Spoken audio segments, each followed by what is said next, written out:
Check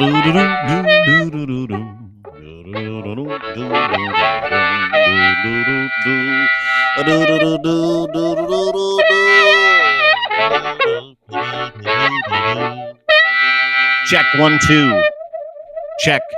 Da, da, da, da, da, da, da. Hi, everybody. Nice to see you. Good to see you. Good to be here. My hair looks good. I am on point. Welcome back to the program. I don't know what it is. What is it about my hair that it's not working? I don't know what it is. It's not like I care about my hair. Lochlin Cross joins us as he always do. It's not like I'm a big hair guy. Glad I have it. Looks incredible. Arctic blonde. Should be a color that you can get at Shoppers Drug Mart. I've been asked about it by many women.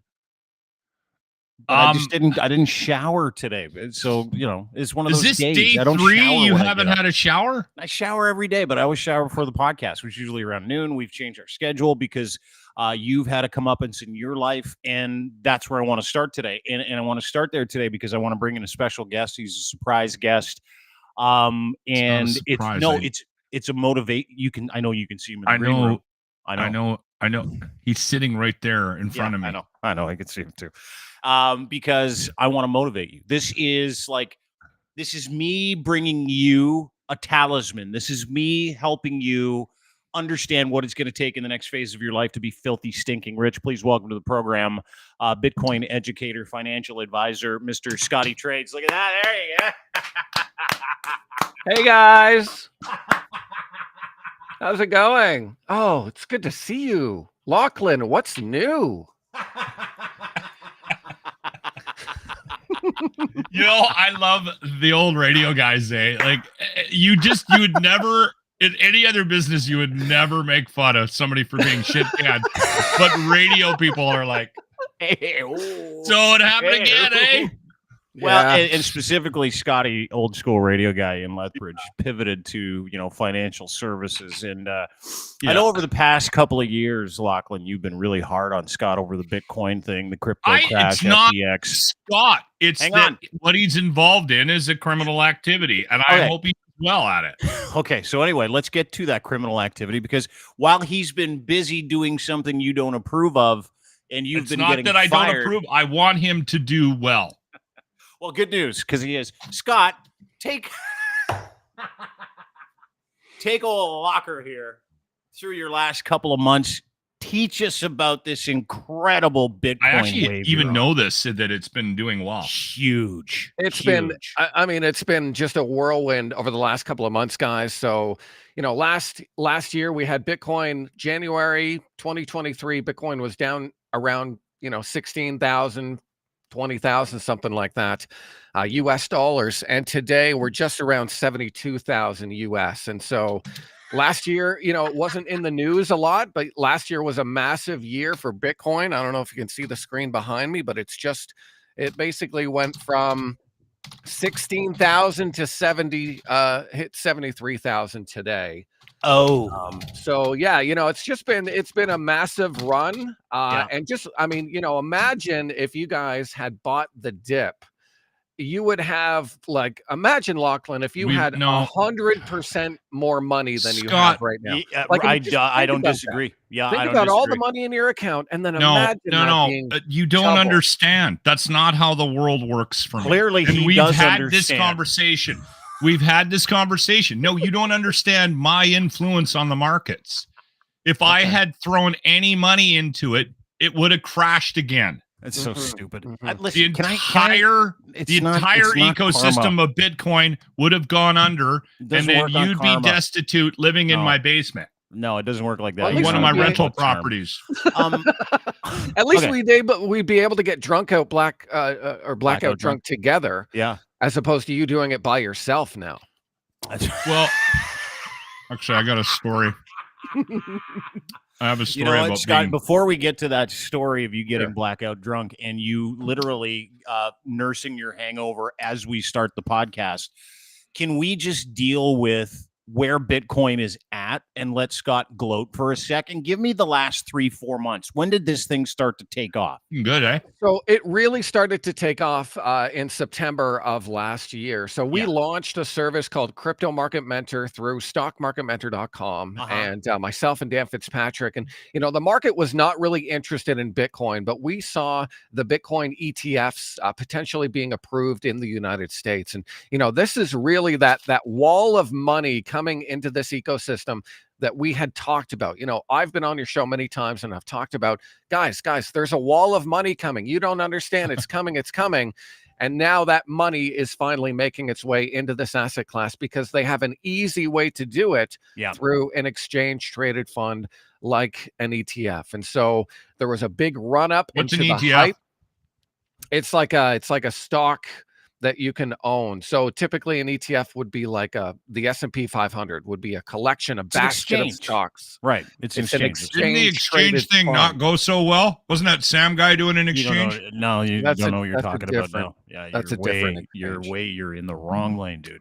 And so we had this big wall of money come in, and it's still coming in. In fact, on Tuesday, just Tuesday of this last week, we had the biggest inflow into Bitcoin, over $1 billion of new money coming into Bitcoin daily. And so we had $1 billion on Tuesday. We had about 600 million yesterday.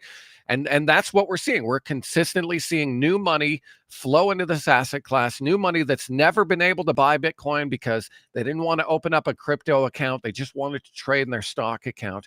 And now we're seeing that kind of play out with, essentially a scarce asset where there's only so much of it available for sale, and then a bunch of money that's now fighting for allocation to that asset. All right. I understood. Math. I understood 75% of that. I understood the most important parts of it. I know that it is a place to store energy, store money. I know it is an appreciating asset right now.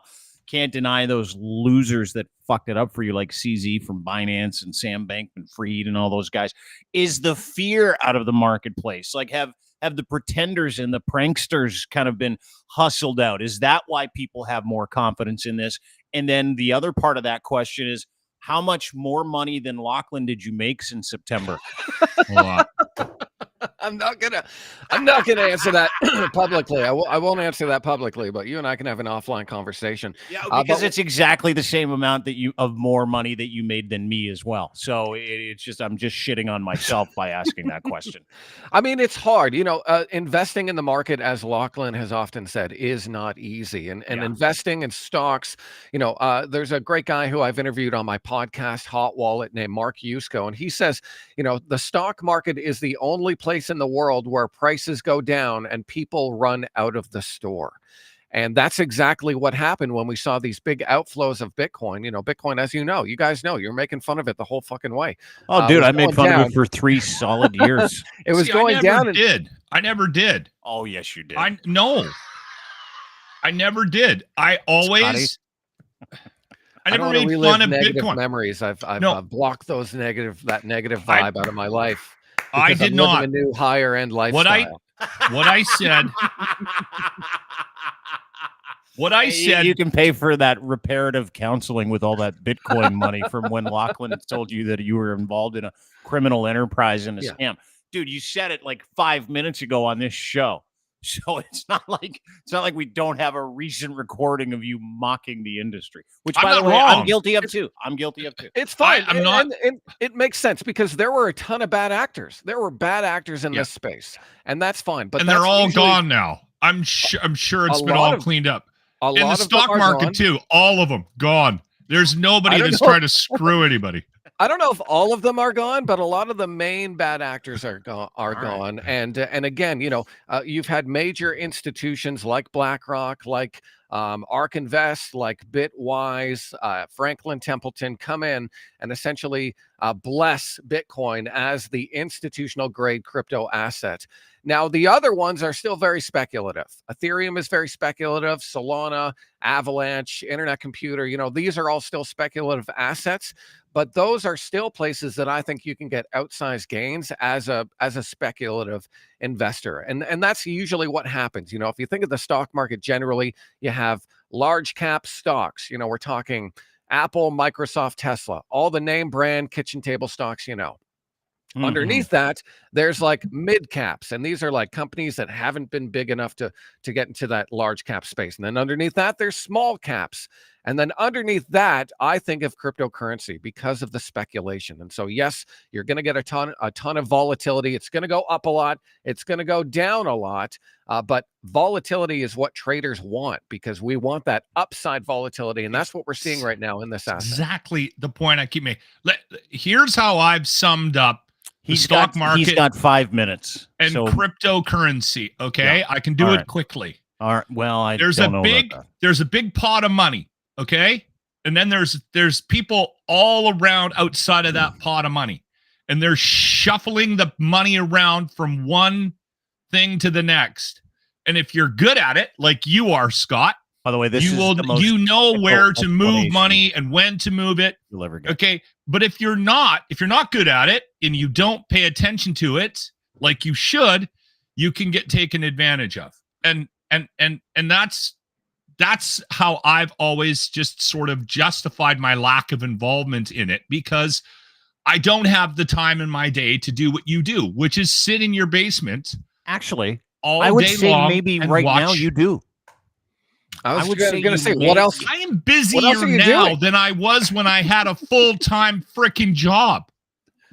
Drinking heavily. We've covered this. Hey, did you get after it last night, kid? Did you get after it last night? Did you have? Let's let Scott go, because Scott's got to take the kids to school and then smoke a joint on his deck. I just brought him on to gloat, dude. I just brought him on to feed it to you, because he and I, like, he sends me. We have a cute little DM relationship. He'll send me, like, a video of a Bitcoin guy that just made 12 billion yesterday, going, paper money makes you poor, poor, poor, poor, poor. Paper money makes you poor, poor, poor, poor. And I'm like, ooh, that's a cute meme. And so he sends it to me to rub it in with me, and I just wanted to share the rub in with you today. That's all, Scotty. Great to see you. I'm happy for you. I'm legit happy for you and your family, Scott. And I'm glad it's bounced back.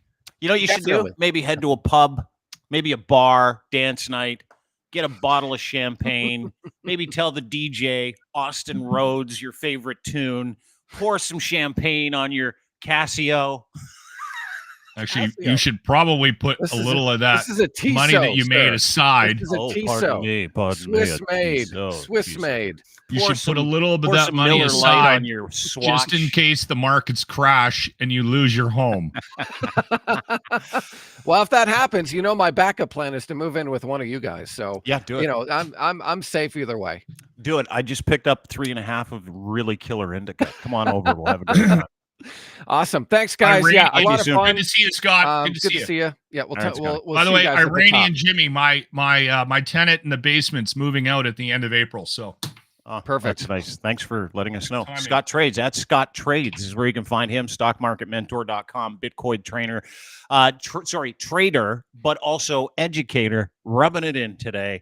I love these bits. Thanks so much, dude. Great to see you. See you guys. All right, Scotty McGregor, Scotty Trades. That sucks for us, eh?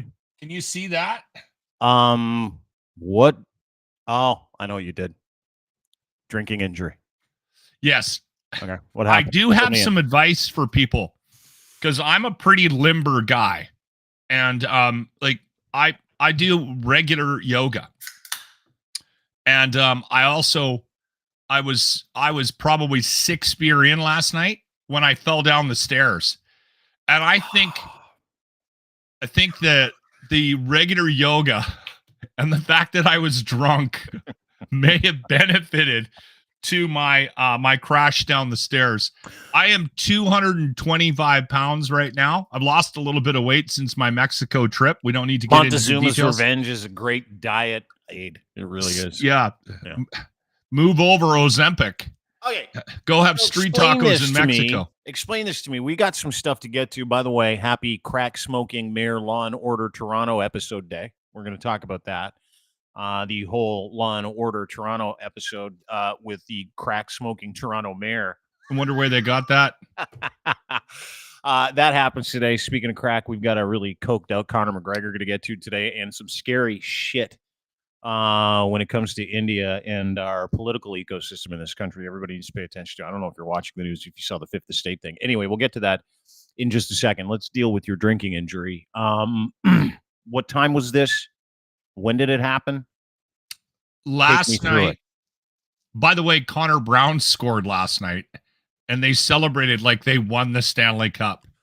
Connor Brown, meaning Connor Brown, the new Edmonton Oiler who was picked up on waivers. Not the newest. Yeah, has had some injury issues. This year's been healthy. Why are you bringing that up while we're asking about a drinking injury? Can you? Because I was watching the hockey game. So Connor McDavid and him played together in juniors. Okay, yeah. And anyway, I haven't watched the highlights. I missed it because I went to bed. It happened in the third period. Big win for the Edmonton Oilers last night.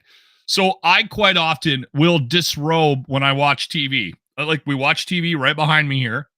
And we had the game on last night, my wife and I got into it a bit.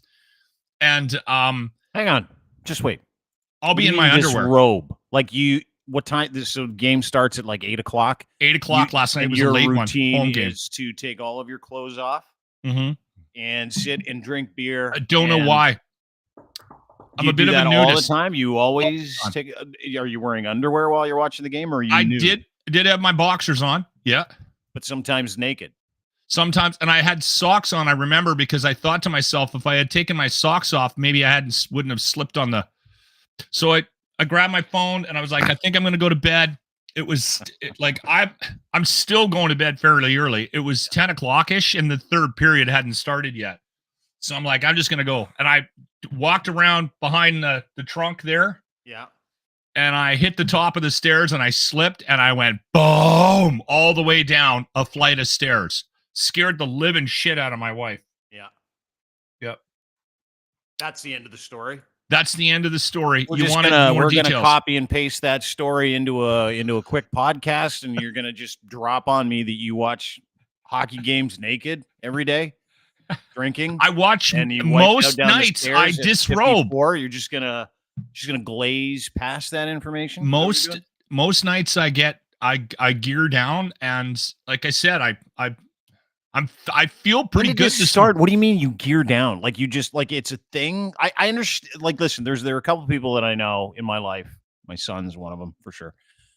That when he goes to the bathroom, he's got to be he gears right down. He doesn't want to wear any clothes. And I'm like, dude, that's so weird. I'm not going to go into a mall. Are you going to go into a mall, go into a stall, peel off all your clothes and do the same? I am not that guy. I don't take off my clothes when I go to the bathroom. You've taken it a step further, and I find this interesting, where you take off all your clothes to watch television and drink. Yeah. I have for as long as I can remember. What's the impetus for that? I don't know. I'm like, when did it start? People around. My wife is fine. There's people around. I'll keep my clothes on, but I generally feel more comfortable naked. I don't know why you're so surprised. I've never heard. Well, because I've never heard. Like, I've known you for years. I can't be the only person that watches TV in the rumpus room. Guaranteed. In his underwear. Guaranteed. You're one of the only people that watches hockey games naked in your underwear while drinking. Guaranteed. I don't know anybody. Like, and even if someone did, and this is why I give you credit, no one's going to admit it. Why? I'm not embarrassed by that. I like to be nude. Behavior where you're home with your family and you're like, I'm going to kick off all my clothes, get naked, get hammered, and watch a hockey game. It's like very odd behavior, dude. Don't you find that a little strange? No. Oh, because you've been doing it for a long time. Have you told anybody about this behavior? This may be the first time I've told people. I really haven't. It's just one of those things. One of those things you say in the course of a conversation where you don't realize it's weird because you do weird stuff, but it's not weird to you. And then you're like, maybe I shouldn't have said that. If we're gonna pop the top off of Loch, the waters run deep on weirdness. So if you're asking if I think that's strange, no, because of course not, because you do it all the time. Let's like how people who pick their nose and eat it don't think it's a bad thing. It's like I don't think it's bad. Of course not, because you enjoy it. If you really want to dance with the devil, we can get into it. I don't know if I do. I'm telling you right now, That's the least of the weirdest stuff that I do. Give me one more. I find that to be incredibly I'm not going to do odd. it. No, now you're making me self-conscious. I No, thought that dude, was okay. dude, like of getting course. naked and watching TV was. Okay, what Not if an I issue. promise? Okay. What if I promise? I don't trust you. What? Hang on, dude. What if I I promise? don't trust you. You I brought know you Scott don't. on to gloat about how much money he's making, I and know. Like and 2 then weeks you're- after you lost your job. But no, then, listen. Then I tell listen. you a story about falling down the stairs drunk, and all you want to talk about is me gearing down into my underwear to watch TV. Did you fall down the stairs naked too? I was in my underwear. I had socks on too, and I went hard, dude. I was at a pile at the bottom of the stairs. Did you make those crazy old man fall down the stairs noises too? No, because I was drunk, and I'm telling you, if you're ever gonna fall down a flight of stairs, do yoga and make sure you're drunk. What did Deb do? She shit her pants. She ran down because I was literally crumpled up, head down at the bottom of the stairs, and she came running down. She was, "Oh my God, are you okay?" And I'm like, "Hold on, let me just think about it." So I sat there, did a bit of a breath, like, and I think I said, "I think I'm okay." I had bent my fingernail back a bit, and there was some blood. And then I'm like, and I got a scrape on my arm, but outside of that, man, I might get into stunt work.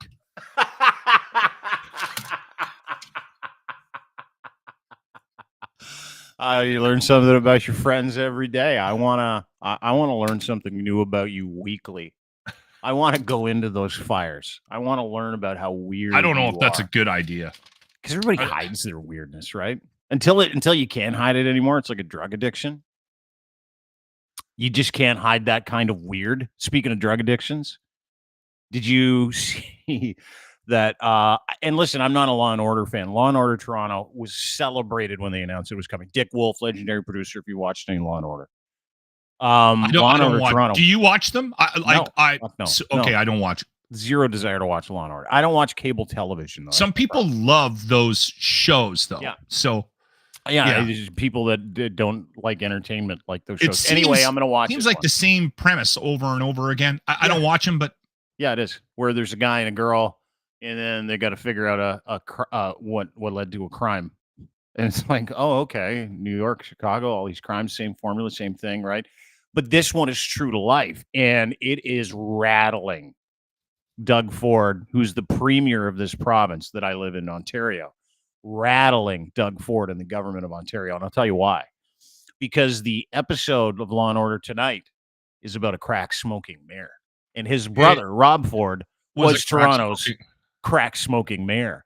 And they borrow heavily from the narrative of Toronto's crack smoking mayor and a bunch of people that died after the video of the crack smoking mayor goes out, which is a narrative. People died after this that were involved in this video, and nothing has ever happened. So Doug Ford is shitting his pants today.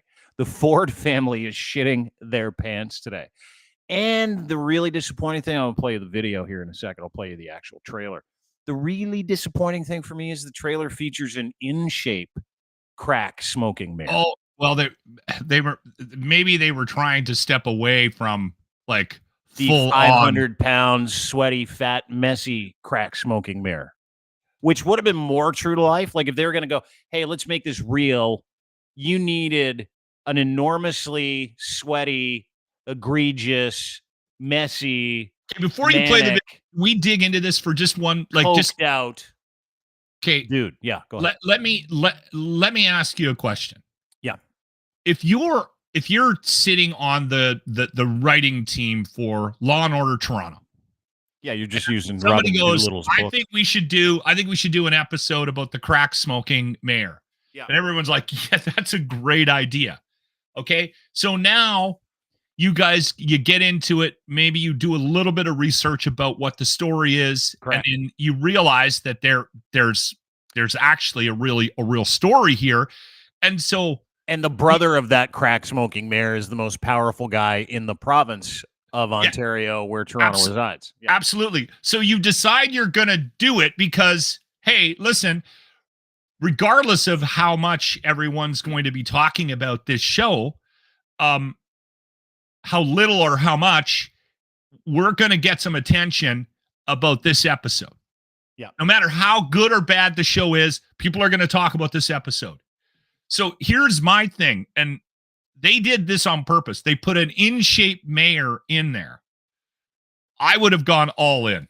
Oh, I would have pushed all my chips into the middle of the table and gone, all right, good fat sweaty guy.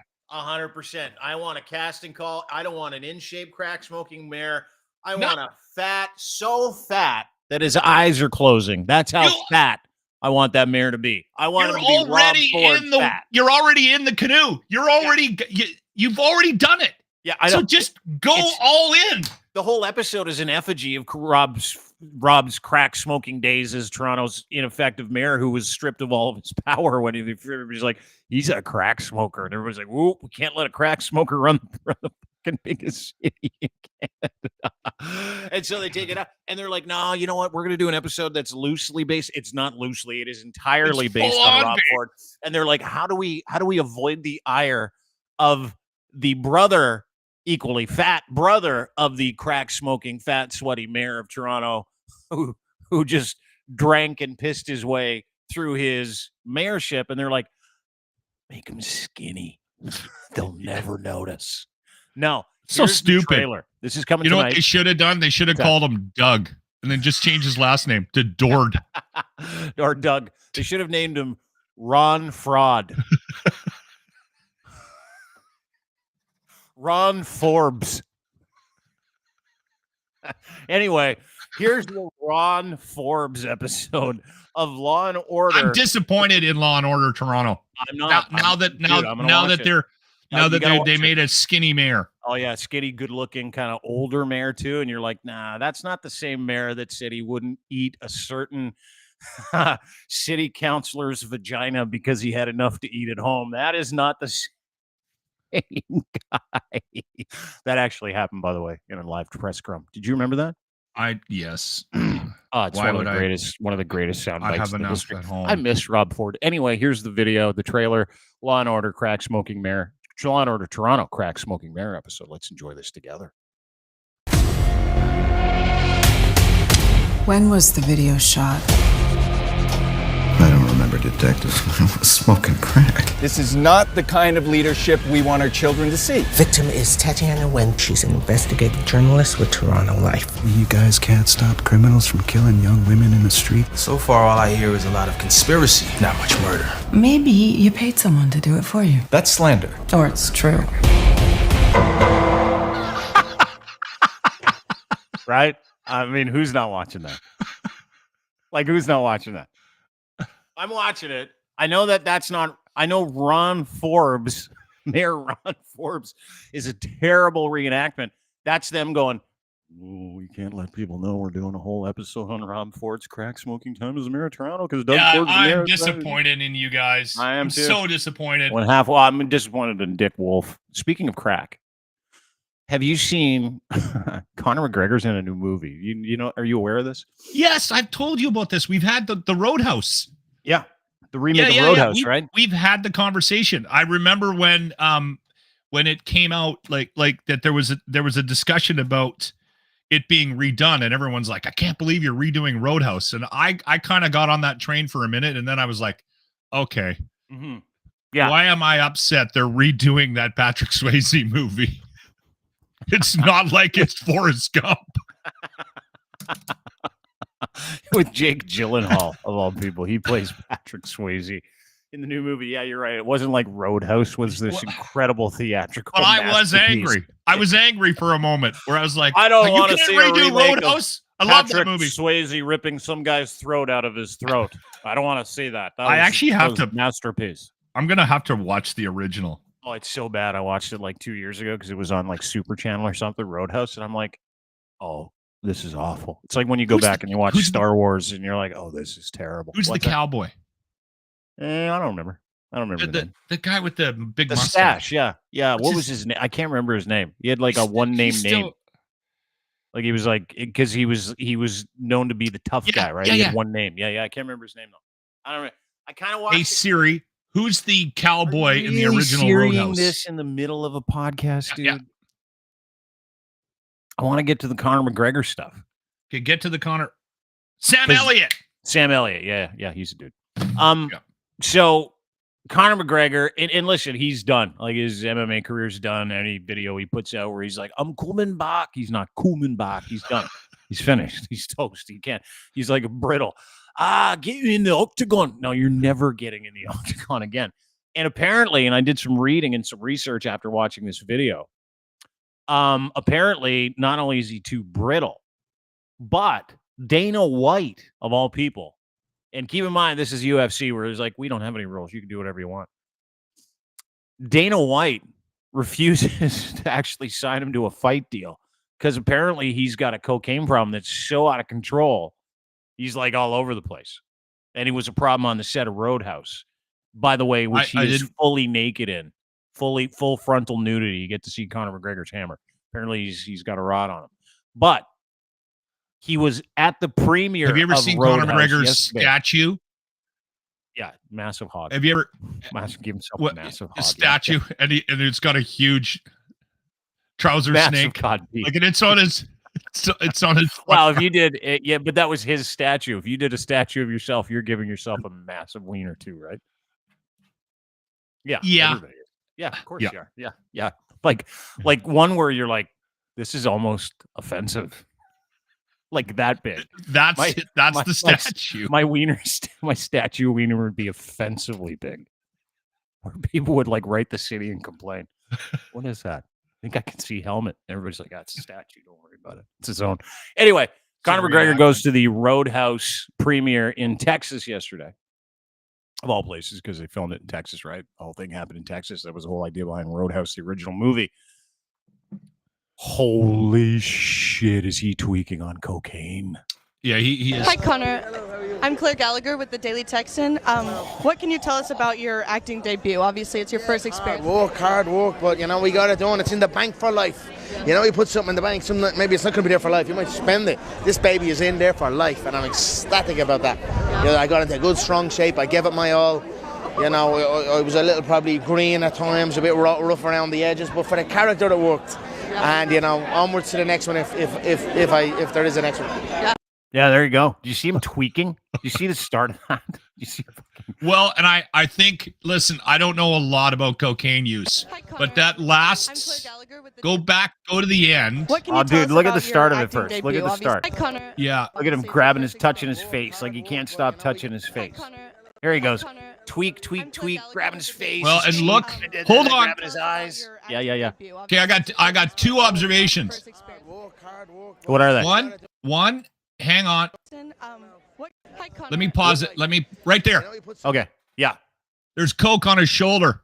So he wiped it off his nose and then wiped it on his shoulder. Oh, good call. Look at the white powder on his right shoulder. Yeah. Okay, and then one more thing here at the end. I'm going to play the last part here. Watch him. You know, Watch him. onwards to the next Watch one him. if there is a next one. Oh, yeah. He's looking away. he just saw his coke dealer.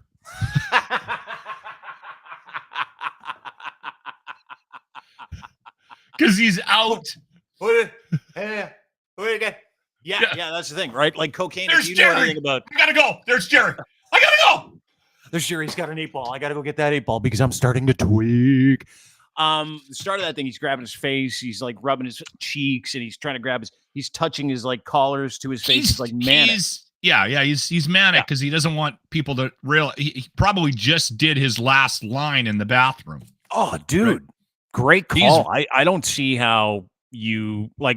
Hi, Connor. Watch it. Look at him. I'm Claire Gallagher with Grabbing the his Daily face, grabbing his eyes, doing like, dude, that is not normal. That is No. and just so you know, I have been around one of those guys that's seen a lot of people do a lot of cocaine, and as someone that has never done cocaine and has watched people do cocaine sober, that's cocaine, dude. That is 100% cocaine.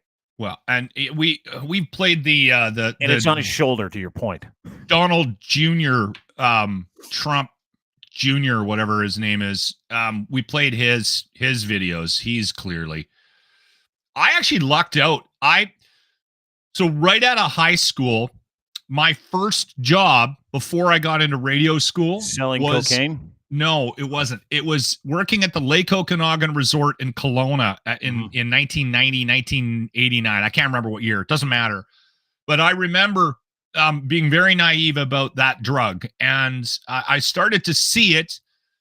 And I was always a little hesitant about anything other than pot. So I kind of stayed away. And at the beginning of our at the beginning of my time there, everyone's getting to know each other. There's parties and stuff like that. And we lived in these ATCO trailers, just like literally about a half a kilometer away from the resort. And it was like a Friday night. And the resort employees always got taken care of in those ATCO trailers. That was a lot of fun. That was just one big hand, foot, and mouth orgy when you were a resort employee. Yeah, and it was awful accommodations, but whatever. You're 18, 19 years old, right? And I was working at the restaurant at the time. Spent the whole summer there. It was a great year. And it was early on in the season. Everyone's getting to know each other. And we were playing poker. And I was at the table. And a couple of people came running out of the back room. And just like kind of like got out. And it was kind of like hectic. And I remember thinking to myself, that's odd. Why are they running? And then somebody yelled from the back something that got all of our attention. And we went to the back, and there was a kid back there, and he was clearly doing something, and he was twitching on the floor. And everyone's like, half the people were like, I'm getting the fuck out of here. And I remember my buddy and I, Shane, had just gotten to that ATCO trailer to play cards. So we were still relatively sober. Our shifts had ended later than others.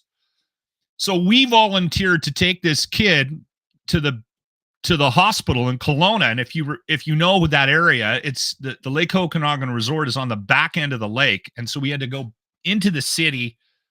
We get into emergency. We drag this kid into the emergency, and they come rushing out. They throw him on a gurney, and we kind of just hung around. And one of the doctors that was there came out and talked to us, and he's like, what happened? What did he take? And we're like, I don't know what the fuck, right? We found out later that he was smoking crack or like smoking cocaine. Like how freebasing. Yeah. He was burning it on tinfoil and then had a reaction to it. Sure. And right. So they did whatever they do to guys. And I'm sure he was fine, but the doctor said to me, and it scared the shit out of me. Like scared me. I can't believe most times when someone has a seizure at a party because they partied way too hard, people just bail. It's nice that you didn't. It's nice everybody did. And that's everybody's like, I'm out of here. I don't want to get caught up. The doctor said to us, thanks for sticking around. No one does that. They usually just drive up into the main doors, roll them out of the car, and speed away. Yeah. Well, that's because drugs used to be super illegal back then, right? You felt really bad. You thought you were going to get arrested if you were ODing. So you were like, do I take my chances with jail or do I die? No, they thanked us. Now everybody's like, nah, you good. You can go get a Noxalon kit. You can go get one of those kits that'll you can walk in anywhere and get them for free in this country, which you should. I think it's a really cool thing. However, back to Conor McGregor, that's cocaine. That's got to be cocaine. But I'm just saying, I think I lucked out, and I don't know what happened to you, but I never had.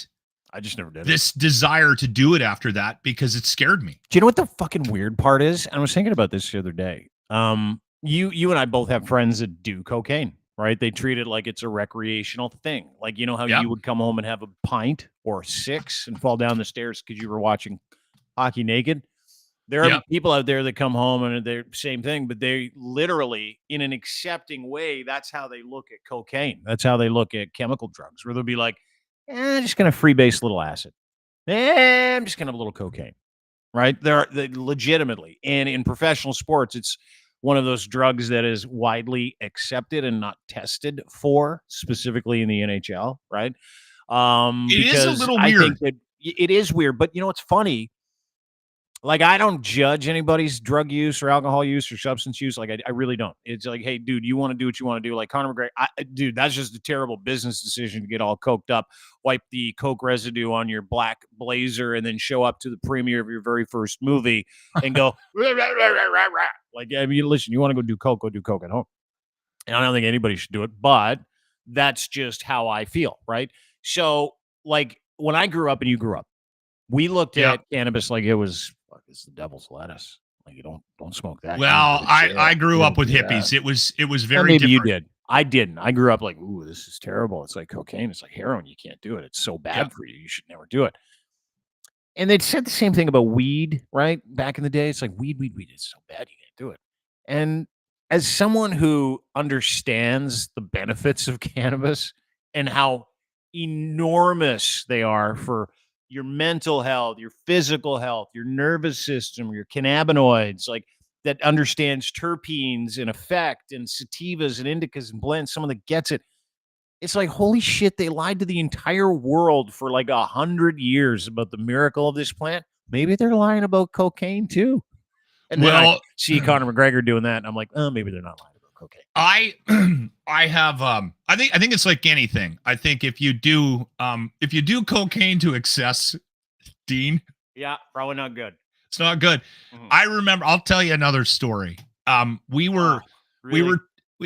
This is another drug story. Yeah, but is it going to have a point? Yeah, yes, it does. It has a point. It ties into this conversation about maybe they're lying to us. All right. So anyway, this was at not this last station I was at, but the previous station. And there was a group of people that, you know, it was a wide swath of people in radio, and there's different characters, different personalities. But there was a gathering in the back in the jock room. This is a long time ago. This is probably 10 plus years ago. And there was probably 10, 12 of us in the back, and there was a conversation about drugs. And like, I'm getting ready for my show, and other jocks are getting ready for their shows. And there's some people from the promotions department, street teamers, all these guys hanging around on computers, and just a casual conversation. And it turned to a conversation about cocaine. And there was like 4 or 5 guys that were clearly not the type of guys that would do this ever. And they were like, I don't get it. Like, I don't understand why people would. And so they were going back and forth. Yeah, I don't get it. I've never tried it either. Right. Like, I've always drank. And so everyone's sort of interjecting, and there's a half the room's being pretty quiet. Right. Mm-hmm. And there's one kid there who's in a band. He's got long hair, and he's like one of the setup guys, the tech guys for the remotes and everything. And he's doing this.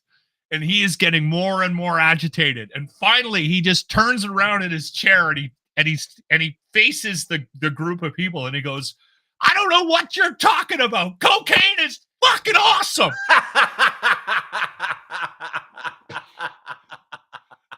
Again, it's perspective. Right? Yeah, it is, I guess. He couldn't handle all these people that didn't know what this drug was, because once every couple of months, when he had enough money, him and his buddies would get an 8-ball and have a weekend. I don't judge those guys. I don't judge those guys. Either. If that's what you want to do, you're going to have a good time, great stuff. But like, dude, I go back to that point. I think about sleeping. I sleep 8 hours a night. 8 hours. 8, 9, sometimes 7 if I'm unlucky. 8. I never slept like that until I started smoking cannabis. And I remember, like, literally, it was like 2-3 years ago, falling asleep literally in my mind going, fucking government. Like, the fucking government stole sleep from so many people for so long. I have friends that have never smoked that are all in to the edibles before they go to bed. I have friends who is like, I'll never do drugs, who sit and smoke spliffs with their wives on the patio at night before they go to bed. No, because it makes them feel better. And every time I hear a story like that, I'm like, I don't know, maybe battery acid isn't bad for you. Maybe meth is not terrible. Like, it's one of those ones where, like, it's totally taken all the teeth out of my desire to not see people do drugs until I see a Conor McGregor video of him sweating his way through a monkey, right? Where he's like, because that's bad. But in moderation, maybe meth isn't so terrible. I think like any of them, anything that you like, alcohol, not good for you, right? If you do it to excess. Cannabis, I'm sorry. I know you think it's some kind of wonder drug. It is. But if you do it too much, it can cause problems in your life. More relaxed. It can cause problems in your life. Totally. It's not a motivating thing for a lot of people. Some people say they're more creative on it, but to that point, yeah, you're right. Moderation is the key for everything. And I tell that to every guy I work with. You can do anything you want if you moderate. And it's like, I don't know what that means. I'm like, well, then you can't do those things. Like that's and you and I have both known those guys. Like I have a lot of friends in my life, and we've talked about my drinking. I can shut it down, right? Yeah. I can have 6 beers, fall down the stairs, and go to bed. I don't need to keep drinking. By the way, did the wife wake you up a few times last night just to make sure you weren't concussed? That old routine? No, but there was a moment this morning where she wanted to know how I felt. Like, okay, good. Like when I rolled out of bed, she was like, anything? And I'm like, no, just a scrape on my arm. Like, yeah, but I'm good. Big scars. She's probably looking at that going, my man can fall down the stairs with the best of them. That is a turn on. And watching you roll down there at 225, totally naked, probably really, really set her up. I had underwear and sexual success later. That's great. Good for you. Yeah, there was none of that. There was no hanging from the chandeliers after falling down the stairs. Anyway, listen, all the best. Really appreciate you joining me today as well. Lochlin Cross is here at Crier Media, and it is time now for a look back, as he's only 2 weeks removed from being the host of the biggest rock and roll. No, I'm doing this on purpose. 2 weeks today. 2 weeks today. Removed. He got fired 2 weeks today. Removed from the locker room. Host of a wildly successful morning show in the city of Edmonton, Alberta. Company decided to burn it down because a club DJ told them to. No big deal. But listen, can I ask you a question?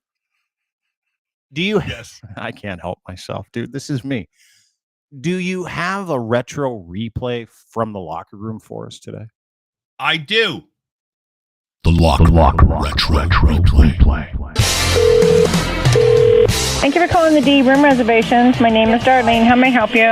Darlene, how are you today? I'm good. How are you? Excellent. We were just down at the D in Las Vegas. We had a great time. We were there for the Metallica concert. We're calling from Canada. Oh, okay. Did they hire you, Darlene, because you've got a D name? No. Darlene from the D. Well, we're putting her on. I don't think so. All right. I got a weird request, and I don't know if you'll be able to help us out.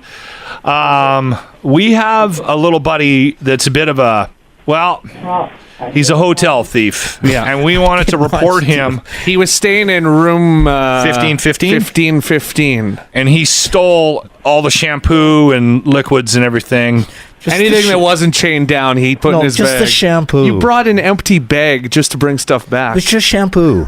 Darlene? Huh. Okay. If we ever come back to Vegas, I think you should put some sort of a note on his file. His name is James. Who is he? James P. White.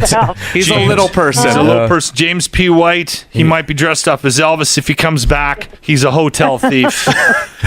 Keep the eye in the sky on him next trip. At all times. Okay. It's just the shampoo. And charge the credit card on 1515, room 1515. For the shampoo. Yeah. No, because the little dick doesn't have a credit card, and he had to put mine down, so don't do that.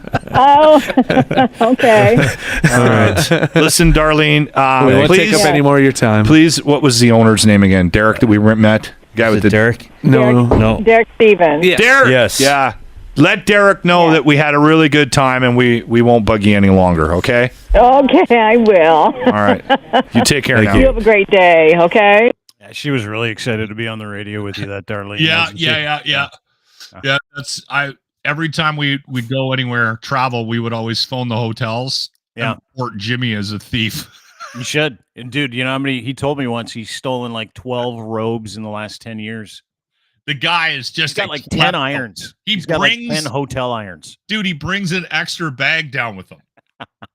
Like an empty bag in his luggage to take my mom stuff used to home. do that. My mom used to do that. She'd go on business trips with my dad. She'd come home and she's like, I've got all new towels. And I'm like, what? What'd you get them? It's like a big H on them. I'm like, what is this? She's like, it's the Hilton. I'm like, wow, awesome. These are really nice towels for place. And they'd leave and go to California, come back. And he's like, I got 2 new irons. And I'm like, what do you mean 2 new irons? She's like, well, this one's from Motel 6 and this one's from Waldorf Astoria. I'm like, oh, those are 2 different ends. That was the trip that we had a competition before we went down, and Jimmy lost, and he had to take a 13, 14-inch black dildo to Vegas with him in his carry-on. Mm-hmm. And you could see it in the cameras when we were coming through. And the guy that was watching the cameras. Oh, and the security, the infrared he called security. over once he was like, yeah. Well, then he took it and stuck it in his shower because he's only 4 feet tall. So he stuck it in there. So it would I know how dildos look when you stick it against the wall. Because it had a suction cup on it. I didn't know that, but some of them have for stability.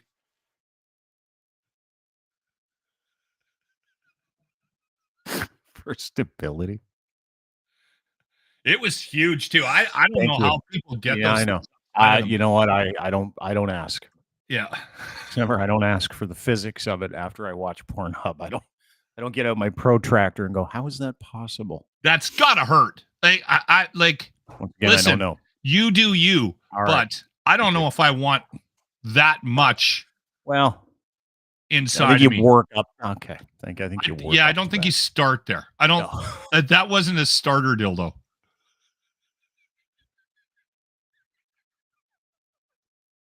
That was laughing. That was I'm laughing because that's a whole podcast. Never used a dildo before. Where do I start? Okay. Here are a list of the starter dildos. Get Emily on. She's on Monday. Yeah. Emily and Riley. We'll ask them about that. Sugar daddies as well. We'll be back tomorrow. We'll wrap up the whole, dude, I don't know. You got to watch that Fifth Estate piece. We'll talk about it tomorrow on the podcast with India murdering Canadians, apparently working with certain politicians in Canada. It is fucking wild. It's the biggest story on Crier. Go to crier.co to check it out. And it's the biggest underground story. I don't know anything. Right, I do. It's making its way into the landscape, the media landscape right now, but I don't know a lot about it. That's Fifth Estate thing was from Sunday. Yeah. Okay. I'll give you I'll just give you a quick little Cole's Notes tour of the whole thing. It is the wildest Canadian espionage story maybe ever. And I don't even it's one of those stories that you don't know if you should publish when you write it, because you're afraid that you might get a knock at the door at 3:00 in the morning. But I wrote it and I'll give you a couple of the details of it. It's bananas, dude. It's the weirdest shit. It's movie stuff. It's like Hunt for Red October stuff, only with people from India and some dead Sikhs and Pierre Poilievre and the Conservative Party. Fifth Estate doc about India killing Canadians / working with the Conservative Party of Canada to steal elections. It's fucking insane story. And if you go to YouTube or if you go to Crier Media, you can check it out. It's on the front page of the website where you can actually watch the YouTube video. What makes this fascinating to me, this is not in the world of conspiracy theories. CBC put this out. And for the last 2 years, Pierre Poilievre has been screaming, defund the CBC. I think you're seeing why now. Because this story about how he, along with the Conservative Party of Canada, worked with certain interests in the Modi government out of India to get a gentleman named Arpan, who is a Modi centrist, an Indian nationalist. That's crazy. To be the Conservative candidate and MP for London, Ontario / Oxford. And this is all of it's in the Fifth Estate. Not only is all of that in the Fifth Estate, the same people the Fifth Estate alleges, CBC alleges, big time news outlets allege, it's a crazy story, that these are the same people that the FBI and the CIA charged and outed several months ago for coordinating an extensive assassination plot of several Sikh nationals who are trying to establish their homeland of and in India. And this is where it gets wild. And it started with an intrajudicial killing of a gentleman named Mr. Nijar in Surrey, BC last year, which was... That's the name everyone's familiar with. Nijar, Nijar.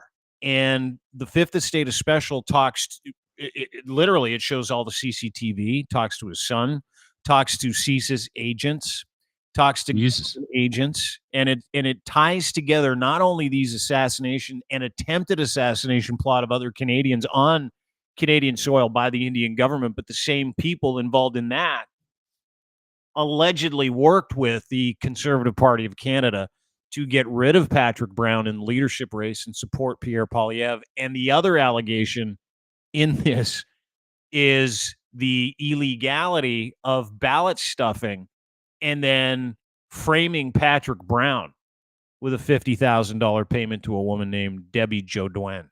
It is bananas. And there's a massive reason why mainstream media in this country is staying away from it, because people that run mainstream media in this country have political leanings and they are conservative to a well, no, I'm telling you. Yeah. So hang on. There is you a can't reason. prove a lot of this stuff too, it makes it a little bit difficult to do stories on it. Well, dude, you can prove it. It's in the CBC. This is a legitimate news outlet that's like, hey, does anybody want to look at this? Does anybody want to have a look at this? Nobody. Like a story like this about the challenge of Canadian sovereignty by terrorists and the possibility of a foreign government working with one of our parties to change the results of any kind of election in this country. Dude, the other issue isn't front page news everywhere is what I'm saying. The other, I will say this, and this is where we're getting into some very interesting times with respect, and this has been going on now since the late 90s, early 2000s. And again, we've touched on it here. The way the industry, the media, and broadcast has been handled by big corporations and the slash and burn, it has completely not only marginalized the industry and the people that work in the industry, it has marginalized their attempts to do good work. Have you seen Spotlight? Yeah. The movie about Catholic priests. Yeah. That story took years. And there was like 4 or 5 people in that department that worked for that newspaper that spent years researching before they released that to the world. Mm-hmm. Okay. And we don't have, that luxury just doesn't, we don't have departments like that. We don't have media like that. We can't do investigative journalism anymore. It doesn't exist. You're 100% right. But why doesn't it exist in this country? It doesn't exist. It doesn't exist for the same reason that you largely see news outlets that have become cultural megaphones for the people that they want to win elections. Yes, but also there's no staff. There's no time. There's no staff. And I get the political leanings. Dean, you're not wrong. But I'm telling you right now, a guy is not going to be able to, in the world that we live in right now, that I just got ceremoniously punted from, there are no people left that are spending 6 months. That's why it's on CBC, because they still have staff that has the time to do proper investigative journalism. Yeah. That's not happening in a lot of outlets. Because they're government funded. Yeah. It totally. And I understand what you're saying. This is starting to make its way. This has been going on for like months, right? This story is months old. But this is the first time someone's put it all together and said, hey, we need to start asking questions about your national security and Canada's sovereignty, specifically around the Conservative Party of Canada, specifically because people from other countries are killing Canadians. And those are the same people that are supporting certain people in politics in this country. There's a foreign interference hearing that's going on. India is now part of that. Russia is part of that. China is part of that. But I'm going to tell you something. We're going to talk about this at length tomorrow. I'm going to try and get my buddy Arn Kislenko on to talk about it too, to give us some more backstory. It's kind of terrifying. We are only now, as a country, and it should terrify everybody. And listen, I'm not talking to conservatives or liberals. I'm talking to you as Canadians. You're going to find some stuff out that is going to scare the shit out of you when it comes to the same people who talk about how Canada is broken for a reason, because other countries want Canada to look broken. You're going to find out some foreign interference shit in the next couple of months that is going to turn your hair green. Guarantee it. You're going to find out that Canada is not as secure as you think it is, and it never has been. You're going to find we out. have Chinese troops on the ground right now. According to Moose. Yeah. No, you don't. You're going to find out how business, politics, and foreign interference are all connected in the next 2 to 3 months. You're going to find that out. And they're going to try to not point fingers because this kind of foreign interference, the kind of money that we're talking about, the kind of influence, the kind of power that comes with taking over your business, taking over the business of a government, is life or death for certain cultures. You're going to find out some stuff that is going to bother you as a Canadian over the next 2 months. And if this story doesn't bother you as a Canadian because your guy is wrapped up in it, it's probably an indicator that you should maybe challenge your biases and your objective reality, because Canada is not a secure country at the moment. I don't think anybody is when it comes to foreign influence, right? I think most countries are dealing with this on some level, right? And I think it's also democratic leaning countries are targeted because we're the countries that actually support a lot of the balancing of power mechanisms, right? Yeah. And if you can get somebody in, say you're from an India or a China or a Russia, if you can get somebody in power that maybe is, being paid off behind the scenes, that would impact or slow down the support of those democratic leaning mechanisms, there's a benefit there. It's cliche, but I'm guessing that this still comes up today. Follow the money, right? And you'll probably get your answers. So, Yep. No, you're 100% right. I'm going to go watch that Fifth Estate. Yeah, you should. Call me when you're done. I want like 2 words. Just give me 2 words to describe what you just watched. Fifth Estate. You can actually go get that. It's banned in India. Did you know that? They ban a lot of our stuff in India, don't they? Yeah. We're like the number 6,000. They don't like Justin either, which is odd because this is the same country India. That like when I know he loves to get dressed up and do the Bollywood dancing. I know he's like da da da da da da da. That's the most embarrassed I've ever been as a Canadian, watching him get dressed up in a sari. Go da da da da da da da. But this challenges it as an embarrassed Canadian, knowing that our national security is as important as the money that certain politicians' friends make in different countries that are challenging our national security. So whatever. But keep an eye out for this story. I'm telling you, it is going to get greasy. No one's hearing about it for a reason, because every politician, not every, there are a handful of really good ones, like my buddy Nate. He's a great guy. Nate Erskine-Smith, talked to him yesterday. There are some really good politicians, but generally speaking, we are not run by those guys. No. And you know what? It's every organization. I keep trying to figure out why these people end up controlling things. Like, it's because their parents are super rich and they pay for that. Right? It's generational. Why are all these companies run by people with very, very shy, moralistic? Well, hang on. And I'll end on this, and then we'll get into it tomorrow, because I really want to talk about this Netflix show called The Program. I finished watching it last night. I think 3 episodes, right? The Program. I sent the producer a note to try to get her on. Catherine Daniel. She's incredible. Yeah. Anyway, if you watch that, you see these 2 guys that run it. The Liechtenstein brothers, Narvin and Ron. Yeah. And they're 2 of the dumbest fucking people in the world. 2 of the dumbest. And to a person, every parent that got rooked into sending their kid to these fake schools for thousands of dollars a month so this guy could collect big bank. Is that a Canadian thing too? Is there? No, that's not allowed in Canada. There's a loophole in the States. You can't. Their behavioral stuff is controlled here more than it is in Canada when it comes to rehabilitation. Behavioral rehabilitation in the States, it's like anybody can say they're a behavioral expert. Anyway, long story short, I'm watching this and I'm like, how the fuck are those 2 morons, the Liechtenstein brothers, how are they able to do this?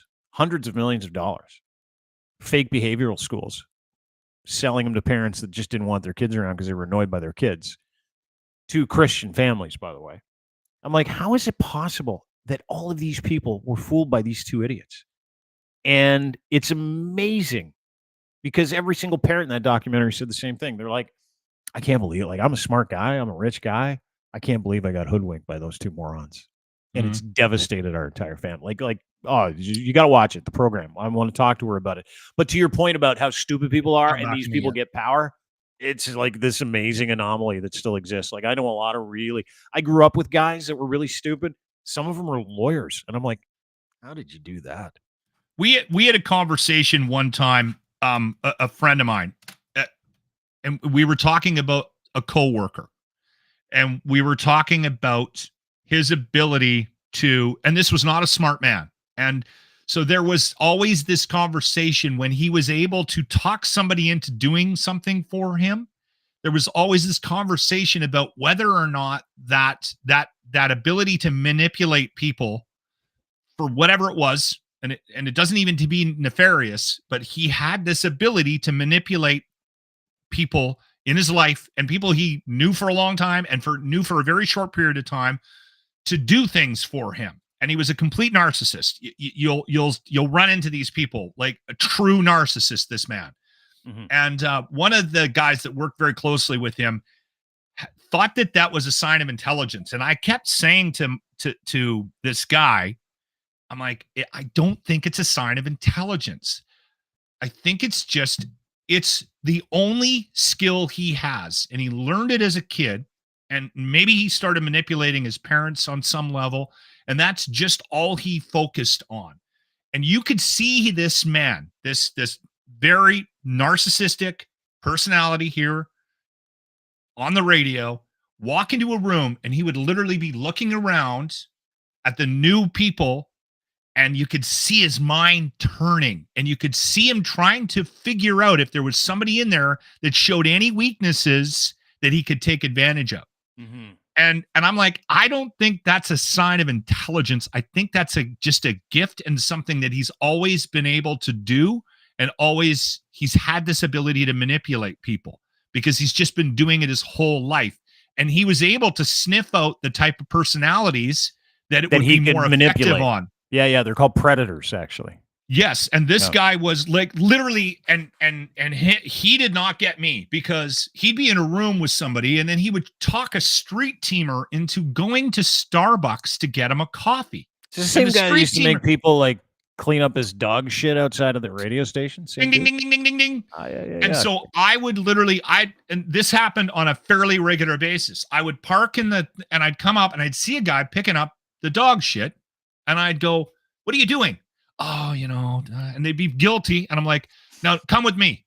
And I'd walk into the building and I'd walk right up to him and I go, "Clean up your own dog shit, you piece of," and he'd be just like, "What? Like what? I was going to pay him. What were you going to pay him?" I don't know, like $20. Well, give him $20 because he did most of the work. Give him $20 right now. And he'd just be like, "What?" Like, and the girl on her way to get him Starbucks, I'd stop her in the hall, go, "What are you doing?" I'm going, because I'd overhear the conversation. No, he can go get his own fucking coffee. Like that, he did not like me because I was onto his bullshit. Yeah. Well, you see, you're smart. Not a lot of people are. They're like, "Hey, I don't know if I'm smart. I don't like imbalance in the world. And when I see imbalance, it drives me nuts. And if I see somebody taking advantage of somebody else, I've always had that ability to step in and deal with it on a conflict level. Anyway. Thank you for sharing that with us. I do. I mean it. But that's how those people, they seek out opportunities and they put themselves in situations where they're trying to manipulate things to their advantage, right? Like the Liechtenstein brothers. Dude, have you been on Twitter? Dude, that's all this is. It's this is the stupid person's pandemic, and it'll last much longer than the actual medical pandemic, only because stupid people are having a moment right now, and they are. Dummies are having a moment, and dude, whether it's Frankie Graves at Ecos, whether it's Donald J. Robertson, CBT therapist, whether it's Dr. Eric Topol, anybody that I have spoken to, they will say the same thing. It's stupid people season. That's all they say. We are in a pandemic of dumb, and dumb people are having a hot minute right now. It's trendy to be stupid. It's trendy to be ignorant. The problem is a lot of people are like, they might be right. I'm going to go over there with the stupid people. Right? That's why Rogan has 12 million subscribers. Anyway, thanks for doing this. Great to see you. All right. Go take care of yourself. Lochlin Cross. At Lochlin Cross on Twitter. You can find everything he does at Crier Media. Gonna have another cup of coffee. You should, what you should do is probably go down a little water, maybe chase it with a Caesar, and just kind of get on with your day. It's good advice. All right. Good to see you today, Dean. Good to see you too, buddy. Lochlin Cross. He's such a good guy. It's a wealth of alcohol experience in this podcast. A good 50 years of it. I don't know if I should have mocked him for watching hockey games naked while he drinks, but I don't regret it. Never heard of that before. Maybe I'm weird.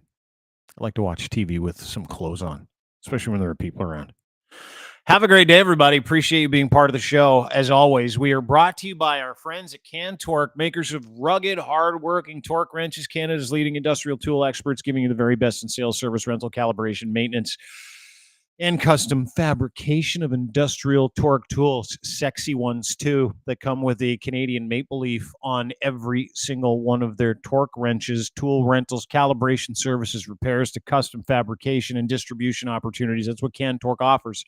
Products, services, news, their podcast, everything is on their brand new website. Go to cantorque.com today. They address bolting needs for heavy machinery, heavy industry around the world. If there is not a loosening or fastening solution in nuclear, forestry, railroad, the steel industry, heavy industry, if you can't chunneling, boring industry. I mean, these guys make tools and torque wrenches for applications that are out of this world. So if you're in any of those industries, there's one stop you need to make, and it's at cantorque.com. You can see all their products and services, unparalleled expertise for 20 years. They ship around the world, proudly manufacture in Canada, made for Canadians, made by Canadians for industry around the world. They have an incredible reputation because Colin cares. So go to cantorque.com for more information today. Also brought to you by the ladies at the Muse on the Mic podcast. Emily and Riley will be joining us on Monday to talk sugar daddies, among other things. They also will Muse Massage Spa, entrepreneurs, sexologists, educators as well. And their podcast is great. Muse on the Mic. Their Patreon version is uncensored. You will love it. They've got an excellent version of it, which is kind of cleaner. Can't believe it actually lives on YouTube. YouTube's cool now. Maybe they're getting it. Maybe they're understanding that the adult industry is indeed the world's oldest. Anyway, go and download their podcast on YouTube as well, Muse on the Mic, or at Crier Media. And check out musemassagespa.com. You can choose your Muse or your treatments, 1290 Finch Avenue West, Unit 13, Toronto, Ontario. This is the #1 body rub parlor in the entire country. People come from all over the world just to experience what Emily and Riley have to offer. And you can learn all about it on their podcast. So musemassagespa.com, Muse on the Mic podcast as well. Fellas, I got your underwear too. We're brought to you by Gitch, the best underwear in the world. Boxer briefs, pouch in the front, bunch of different colors, orange, red, purple, and black, 4-packs and singles. And if you buy 4, you get the 4th for free. When you use promo code GITCH3 at checkout, you'll also get another 15% off your entire purchase. Massive online clothing store. Ed's Fine Imports is sneaky good digitally. They've got a great shop, lots of accessories, footwear, clothing for men and boys, different brands. They've got wedding packages, gift cards, tons of shoes too. But Gitch is where it's at. I wear them all the time, so should you. You're never going to take these things off. Made for every day and every level of performance. You can run, walk, or sprint through your day. Barely their fabric, and you'll never get rid of them. All you'll do is order these from now on. You're going to order them for your friends. It'll change your life. It's like a tree fort for your stuff. Gitch, engineered for any level of performance as well as everyday life. Buy 3, get 1 free. Promo code GITCH3. edsfineimports.com. And, of course, brought to you by our anchors at factcheck.io.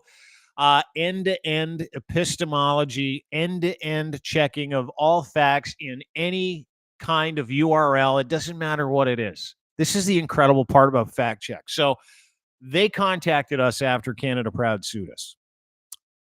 And they said, listen, we want to chase down facts. We want to end disinformation. We've had scientists and journalists, data scientists working on this, psychologists. We think we have something here. They showed it to us. Then we went to their office. Then we played with the beta test. It's a disinformation killer. It checks everything from the source material to the people that are spreading the information to the people and the countries that it comes from.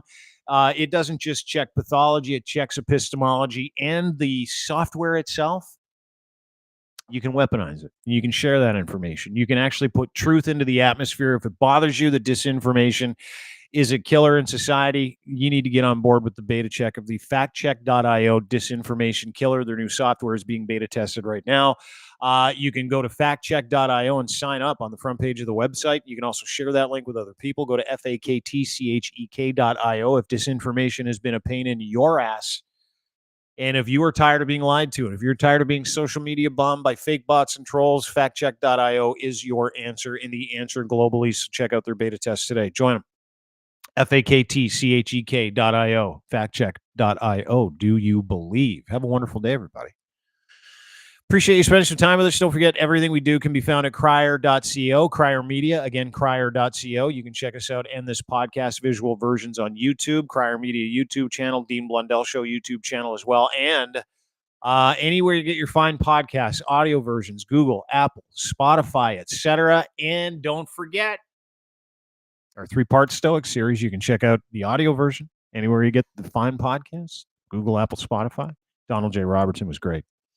Highly encourage everybody to listen to that. The difference between Jordan Peterson and real psychology. Have a great day, everybody. See you tomorrow. Bye.